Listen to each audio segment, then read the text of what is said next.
मोदी ने खुद किया फोन, कहा पार्टी ज्वाइन करो। आज मोदी की टीम में सबसे ताकतवर महिला। पति कारगिल में शहीद हुए तो मोदी ने चंदा इकट्ठा किया। ये होंगी बीजेपी की नई सुषमा स्वराज। जिस टीम में योगी को नहीं मिली जगह, उस टीम में शामिल सुधा यादव की अलग है कहानी। 11 रुपए के चंदे से शुरू हुई कहानी और आज सुषमा स्वराज की कुर्सी तक पहुंच गई। IIT रुड़की में पढ़ी डॉक्टर सुधा यादव को मोदी ने एक फोन किया और फिर वो हुआ जिसकी उम्मीद किसी को नहीं थी। वो फोन वाली बात क्या थी जो आपको जाननी चाहिए? साल था 1999 का। भारत पाकिस्तान की लड़ाई के दौरान सुधा यादव के पति डिप्टी कमांडेंट सुखबीर सिंह शहीद हो गए थे। उस वक्त वो BSF में डिप्टी कमांडेंट के पद पर तैनात थे। एक महिला का सुहाग छिन गया था। तभी एक फोन बजा। फोन के उस तरफ थे नरेंद्र मोदी। मोदी ने सीधे पूछा, क्या आप राजनीति में आना चाहती हैं? आपके पति की शहादत का गम पूरे देश को है, लेकिन आप राजनीति में आकर अपने पति का सपना पूरा कर सकती हैं। सुधा यादव ने बिना किसी जवाब के ही फोन रख दिया। उस वक्त मोदी का कद उतना बड़ा नहीं था कि लोग दौड़कर चले आए। कुछ दिन बाद सुधा ने हाँ तो कह दिया, लेकिन साथ में ये भी कहा कि पैसा नहीं है, चुनाव नहीं लड़ पाएंगे। मोदी ने जो नई टीम बनाई, उस राष्ट्रीय कार्यकारिणी के सदस्यों में एक नाम सुधा यादव का भी है। लेकिन अभी कहानी अधूरी है। राजनीति में आने के लिए पैसे नहीं थे तो सुधा ने कहा मैं चुनाव नहीं लड़ पाऊंगी, और फिर मोदी ने चंदा इकट्ठा कराकर एक शहीद की पत्नी को वो सम्मान दिया जो शायद और नेता नहीं दे पाएंगे।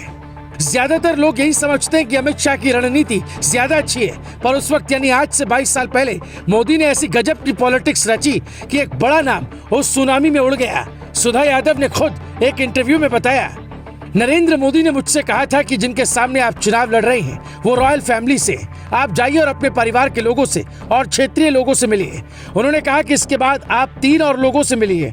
मोदी ने तब अटल बिहारी वाजपेयी, लाल कृष्ण आडवाणी और कुशाभाऊ ठाकरे के नाम लिए। इसके अलावा उन्होंने उस समय सुषमा स्वराज से मिलने के लिए भी कहा, जिसके बाद पहली कार्यकर्ता मीटिंग गुरुग्राम की अग्रवाल धर्मशाला में रखी गई। नरेंद्र मोदी उस मीटिंग को लेने के लिए आए थे।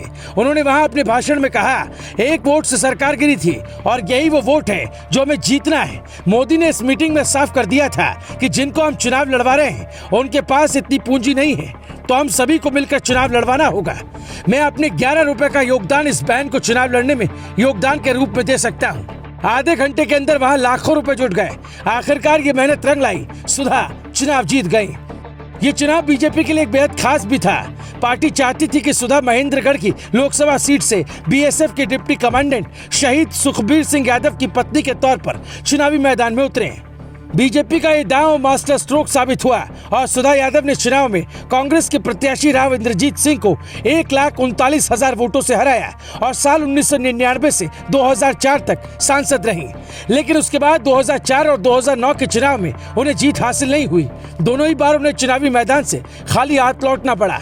वहीं साल 2015 में सुधा यादव को बीजेपी OBC मोर्चा का प्रभारी नियुक्त किया गया।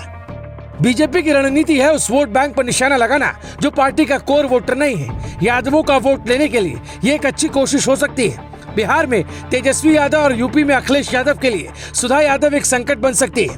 प्रधानमंत्री उज्ज्वला योजना, बेटी बचाओ बेटी पढ़ाओ, महिला शक्ति केंद्र योजना, नारी शक्ति पुरस्कार और सुकन्या समृद्धि योजना चलाकर मोदी ने महिलाओं का वोट अपने पक्ष में लिया।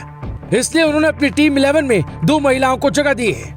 तो सियासत में मोदी पुराने खिलाड़ी हैं, उनको किसे टीम में रखना है किसे नहीं ये सब पता होता है। मोदी की इसी चालाकी के कारण न सिर्फ वो एक अच्छे नेता बने बल्कि एक अच्छे रणनीतिकार भी बने।